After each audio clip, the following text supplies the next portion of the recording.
Students, अब तक हम लोग जो हमारा रेस्पिरेटरी सिस्टम है उसकी एनाटॉमी को कंप्लीट कर चुके हैं और आज मैं कोशिश करूंगी कि आप लोगों की जो फिजियोलॉजी है उसको मैं कंप्लीट कर दूं। ठीक है, तो नेक्स्ट स्लाइड पर मूव करते हैं। That functions of respiratory system, जो हमारा रेस्पिरेटरी सिस्टम है उसके फंक्शंस क्या हैं। बेसिकली हम लोग जो फिजियोलॉजी है उसके अंदर इसके फंक्शंस, ये क्या एक्टिविटी करता है, जो इसके फिजियोलॉजिकल फंक्शंस है वो देखते हैं। तो मेन फंक्शंस जो है रेस्पिरेटरी सिस्टम के वो क्या है। मेन फंक्शन जो रेस्पिरेटरी सिस्टम का हम लोग बचपन से सुनते आ रहे हैं वो क्या है, एक्सचेंज ऑफ गैसेस। ठीक है, उसके अलावा अब हम लोग थोड़ा मतलब अपर क्लासेस में मूव कर रहे हैं तो क्या होता है, इसके कुछ रेस्पिरेटरी फंक्शंस होते हैं और कुछ नॉन रेस्पिरेटरी फंक्शंस होते हैं। ठीक है, रेस्पिरेटरी फंक्शंस में क्या होता है, इसका एक्सचेंज ऑफ गैसेस है। Non respiratory functions pulmonary circulation में भी हेल्प करता है। जो पल्मोनरी सर्कुलेशन होती है हमारी, जो पल्मोनरी वेन, आर्टरीज, लंग्स में ब्लड आता है। मेटाबॉलिक फंक्शंस में भी ये वर्क करता है। मेटाबॉलिक एनर्जी जो हमें ऑक्सीजन चाहिए होती है वो कहाँ से आती है, लंग्स से ही आती है।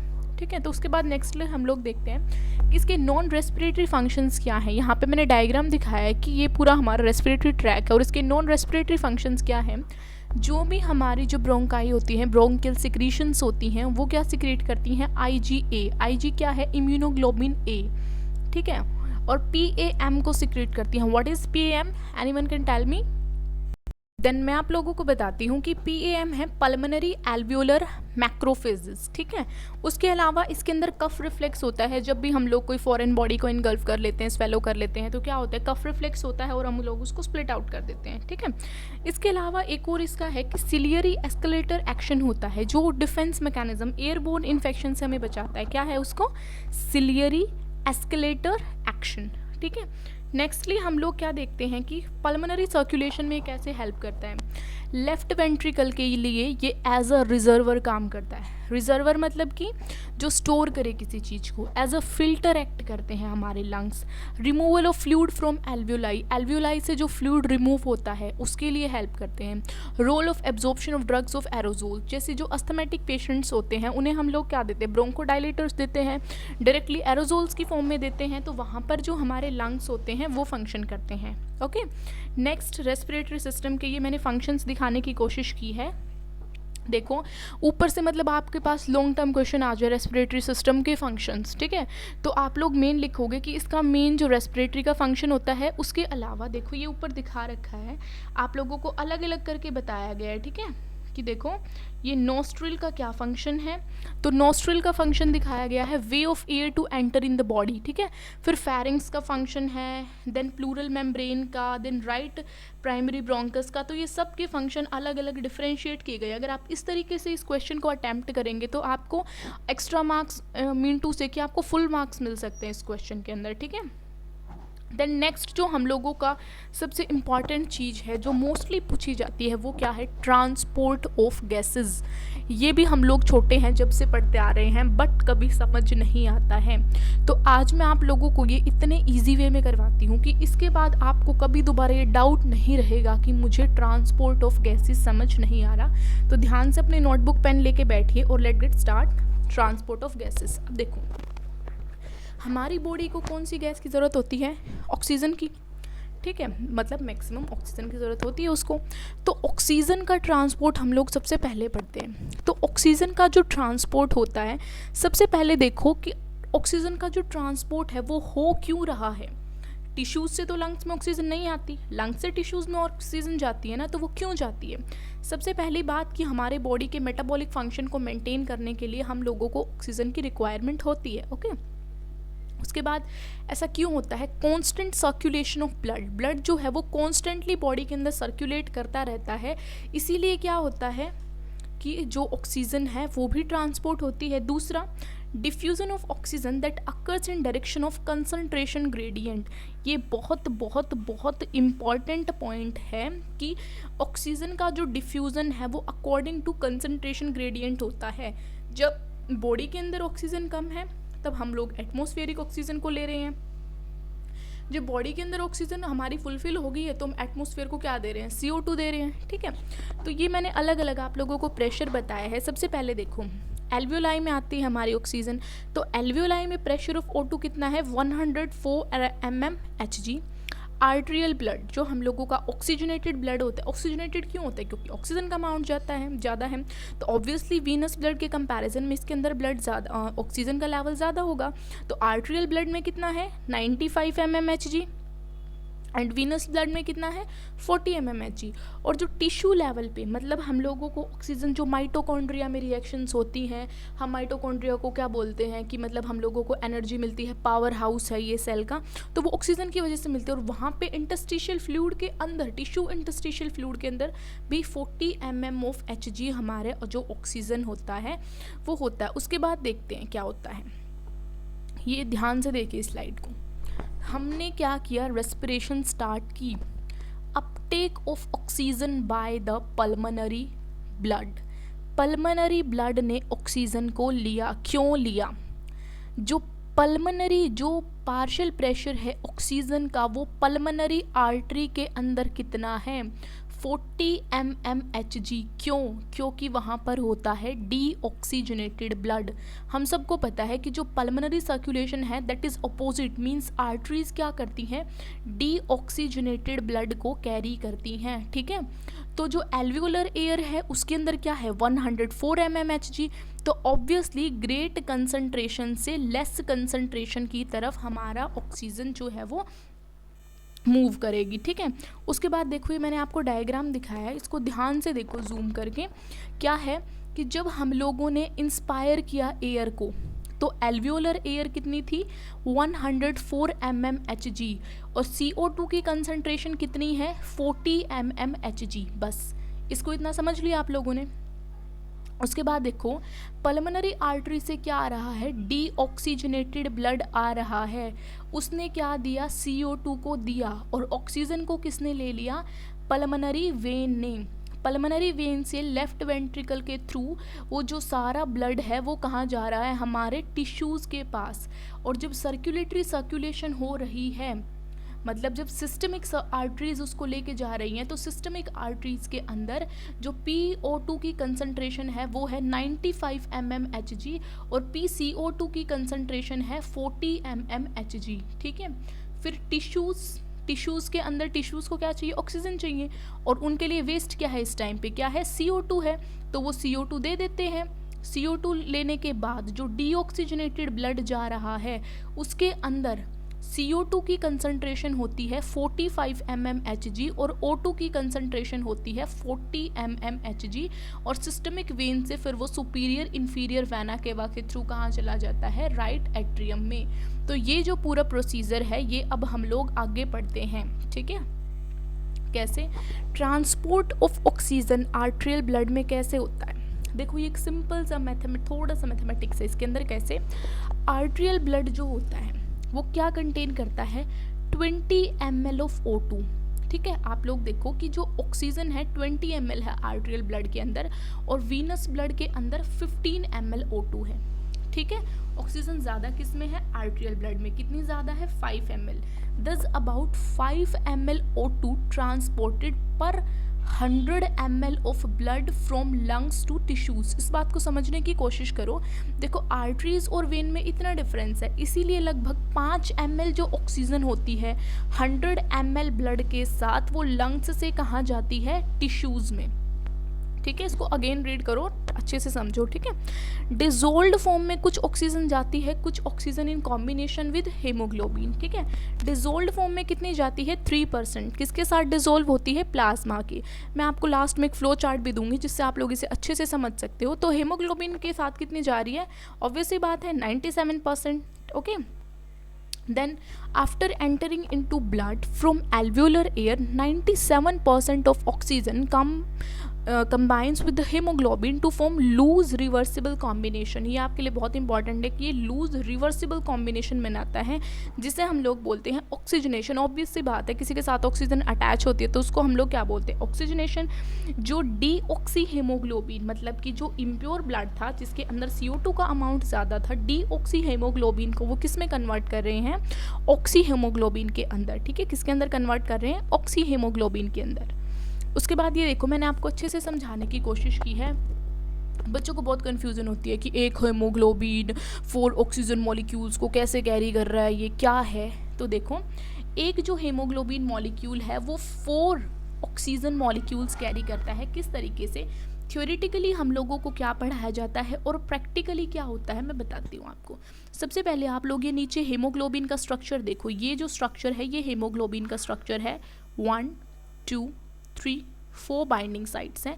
यहाँ मिड में हमारे पास ये देखो यहाँ दिखा रखा है, ये होता है हमारे पास आयरन होता है। यहाँ पे क्या होता है हमारे पास? आयरन होता है। ठीक है, तो देखो क्या हुआ कि हेमोग्लोबिन जो है उसने क्या किया है कि 1 ग्राम हेमोग्लोबिन जो है वो 1.34 ml ऑफ O2 लेके जाता है। मतलब 1 ग्राम हेमोग्लोबिन 1.34 ml O2 लेके जाता है। तो 15 ग्राम हेमोग्लोबिन कितना लेके जाना चाहिए? 20.1 ग्राम। देखो ये कैसे दे रखा है, हम लोग जाते हैं भाई मेरा HB काउंट कर दो, तो HB काउंट करते हैं तो 15 ग्राम हम लोग नॉर्मली लेके चल रहे हैं। ठीक है, तो वो 20.1 ml ऑक्सीजन को लेके जा रहा है।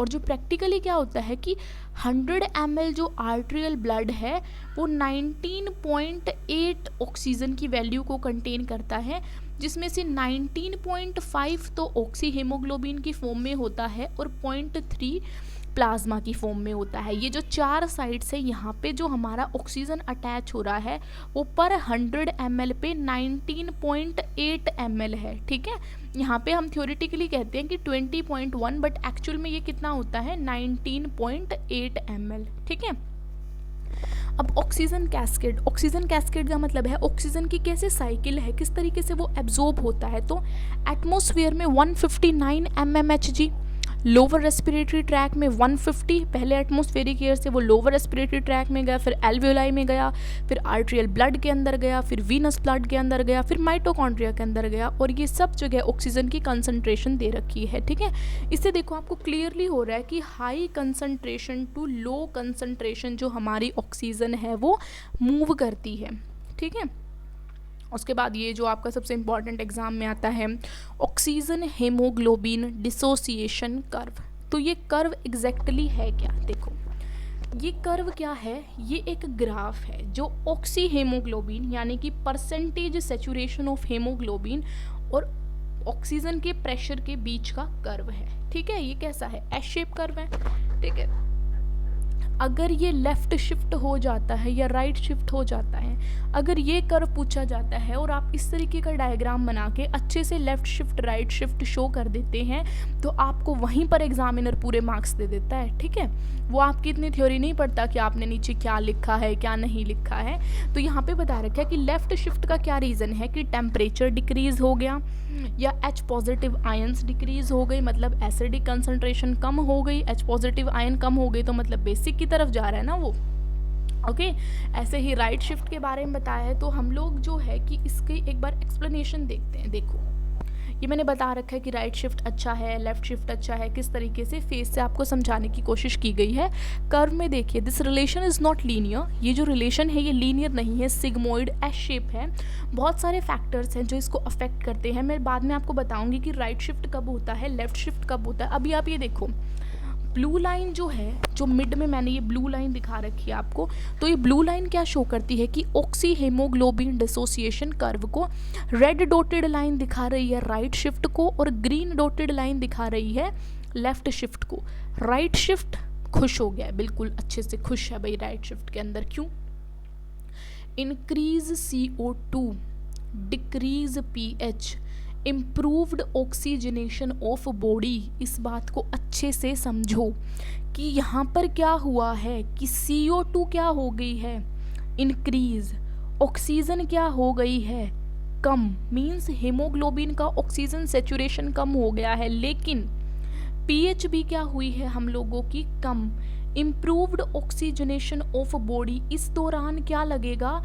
हम जल्दी जल्दी रेस्पायर करेंगे कि CO2 बढ़ गई है और ज़्यादा ऑक्सीजन दो बॉडी को, तो बॉडी को और ज़्यादा ऑक्सीजन मिलेगी। लेफ़्ट शिफ्ट के दौरान ये सैड हो गया है। क्यों हो गया है? लेफ़्ट शिफ्ट के दौरान CO2 क्या हो गई है? डिक्रीज हो गई है, pH बढ़ गया है।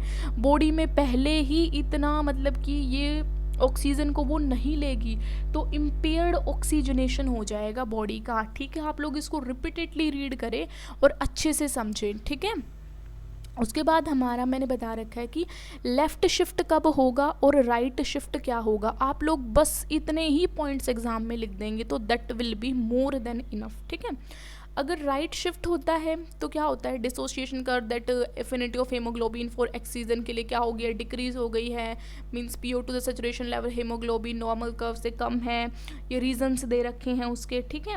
फीटल हेमोग्लोबिन जो होता है वो लेफ़्ट शिफ्ट ही होता है, तो उसको हम ये नहीं कह सकते कि भाई ये कुछ एबनॉर्मेलिटी है या इस तरीके की कोई चीज़ है, ठीक है। तो आप लोग इसको रीड कर सकते हैं। उसके बाद अब देखते हैं CO2 का ट्रांसपोर्ट। मैं इस वीडियो में आपकी कंप्लीट फिजियोलॉजी करा दूंगी, ठीक है। तो CO2 के ट्रांसपोर्ट में फिर से ऑक्सीजन की तरह इसके भी दो रीज़न है कि सर्कुलेशन होता रहता है और कंसंट्रेशन ग्रेडियंट है।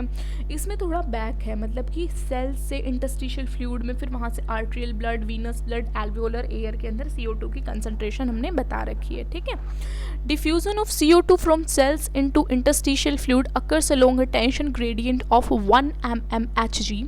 Diffusion of CO2 into blood occurs at a tension gradient of 5 mmHg.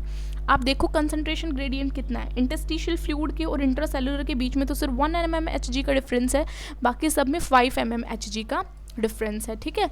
हमसे ऑक्सीजन CO2 का ट्रांसपोर्ट कम ही पूछा जाता है, ज़्यादातर जो हमारा सबसे इंपॉर्टेंट था वो क्या था, हमारा ऑक्सीजन का ट्रांसपोर्ट, ठीक है। यहाँ पे मैंने बताया कि 3 फॉर्म्स के अंदर क्या होता है, CO2 का ट्रांसपोर्ट होता है। सबसे पहले 7% डिजोल्व फॉर्म में, डिजोल्व आप लोगों को पता है कि प्लाज्मा के साथ, बाइकार्बोनेट की फॉर्म में 70% और कार्बामिनो कंपाउंड की फॉर्म में 23%। CO2 is carried by haemoglobin as carbamino haemoglobin, ठीक है। ये बहुत ईजी सा टॉपिक है, आप बस इसको एक बार रीडिंग ले लेना। This binding related to partial pressure of CO2 when PCO2 is high and PO2 is low, as in tissue more binding of CO2 occurs। कहने का मतलब ये है सारा का सारा कि कंसंट्रेशन ग्रेडियंट की बात है, टिश्यूज़ में मोर बाइंडिंग ऑफ CO2 होती है, ठीक है। RBC के अंदर एक एंजाइम होता है जिसका नाम होता है कार्बोनिक एनहाइड्रेज, और प्लाज्मा के अंदर भी ये एंजाइम होता है, उसकी वजह से हमारे CO2 की ट्रांसपोर्ट होती है। बस एक ही इसमें आपको CO2 की पूरी ट्रांसपोर्ट पता चल जाएगी कि CO2 के साथ वाटर मिलता है, कार्बोनिक एनहाइड्रेज किस लेवल पे, एल्वियोलर लेवल पे उसको H2CO3 में कन्वर्ट कर देता है।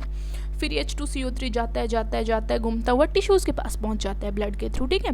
टिश्यूज़ में क्या होगा, फिर से कार्बोनिक एनहाइड्रेज है, वो उसको H पॉजिटिव HCO3 नेगेटिव में ब्रेक डाउन कर देता है। तो देखो 100 ml जो डीऑक्सीजनेटेड ब्लड है ना, वो अप्रोक्स 5 ml CO2 को लेकर जा रहा है एल्वियोलाई के पास, ठीक है। इस कॉन्सेप्ट को समझने की कोशिश करो, मतलब ये अभी आपको लर्न करना है कि 100 ml डीऑक्सीजनेटेड जो ब्लड है वो 4 ml CO2 को लेके जा रहा है। ये नीचे मैंने कर्व शो किया है आप लोगों को CO2 की ट्रांसपोर्ट के लिए, ठीक है। ये CO2 डिसोसिएशन कर्व था, जो ग्राफ कैसा था, लीनियर था, नियरली लीनियर था। वी कांट से कि that was proper linear, that was nearly linear, not the sigmoid shape या not a straight line, we can say that was nearly linear, nearly straight line, ठीक है। CO2 dissociation curve is obtained by plotting the relationship between PCO2 and total CO2 content. इसमें haemoglobin के साथ कोई role नहीं है, जैसा oxy haemoglobin curve में था, ये कर्व है PCO2 and total CO2 content of blood के बीच में, ठीक है। ये समरी है हमारी पूरी फिजियोलॉजी की।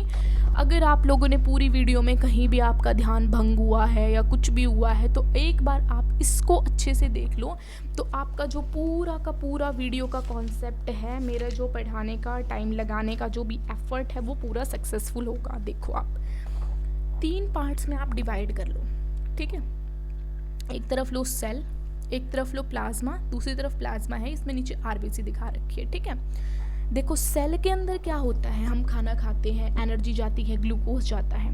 ग्लूकोज के पास क्या किया, जब हम लोगों ने रेस्पायर किया तो क्या गई, ऑक्सीजन गई, तो C6H1O6 हो गया। क्या हो गया यहाँ पर, C6H12O6 प्लस में O2, मतलब जो हमने खाना खाया वो वाली ऑक्सीजन। अब इन दोनों ने कंबाइन होकर सेल के अंदर जो CO2 बनी है वो CO2 प्लाज्मा के थ्रू चली गई एल्वियोलाई के पास। उसके बाद देखो क्या होता है, ये CO2 का O2 का पूरा ट्रांसपोर्ट दिखा रखा है। इसके अंदर क्या होता है, KHbO2 जो है ये बनाएगा K positive, Hb positive plus O2, ये सब क्या हो रहा है, RBC के अंदर हो रहा है। यहाँ पर CO2 प्लस H2O, H2CO3, देखो RBC के अंदर भी है H2 carbonic anhydrase, H positive, HCO3 negative. उधर था KHbO2, इधर है KHb, H दे कंबाइन होंगे, ये चेंज हो जाएगा, हम बोलते हैं डिस्प्लेसमेंट रिएक्शन। तो यहाँ पे K पॉजिटिव अलग हो गया है, HB अलग हो गया है, ठीक है। यहाँ CO2 प्लस HB अलग है। अब देखो क्लोराइड जो है प्लाज्मा से यहाँ पर शिफ्ट हो रहा है और क्या बना लेगा, KCl, इसको हम लोग बोलते हैं क्लोराइड शिफ्ट। HCO3 यहाँ से Na की तरफ चला जाएगा और ये जो CO2 है इसका जो 7% ट्रांसपोर्ट है that is through the plasma. CO2 का कुछ ट्रांसपोर्ट जो है वो RBCs के थ्रू हो रहा है, कुछ हेमोग्लोबिन के साथ कंबाइन हो रहा है। हमने देखा ना CO2 का ट्रांसपोर्ट एक तो कार्बोनिक एनहाइड्रेज की फॉर्म में हो रहा है, एक प्लाज्मा के साथ हो रहा है, एक हेमोग्लोबिन के साथ कंबाइन होके हो रहा है, ठीक है। तो कम्प्लीटली ये इसकी समरी है, ठीक है। Thank you, good luck for your exams. और अगर आपको anatomy, physiology of respiratory system में कोई भी डाउट है या वीडियो के अंदर कुछ भी समझ नहीं आता तो any time you can comment me, because हो सकता है कि मैं कुछ कॉन्सेप्ट आपके क्लियर ना कर पाई हूँ। तो I will try my best कि आप लोग अच्छे से अच्छे मार्क्स से पास हो, आगे फ्यूचर में आप अपने कॉम्पिटिशन को अच्छे से क्रैक करें, ठीक है। कोई भी डाउट है या कोई टॉपिक रह गया है तो आप लोग मेरे को कमेंट सेक्शन में बताइए। Okay, bye.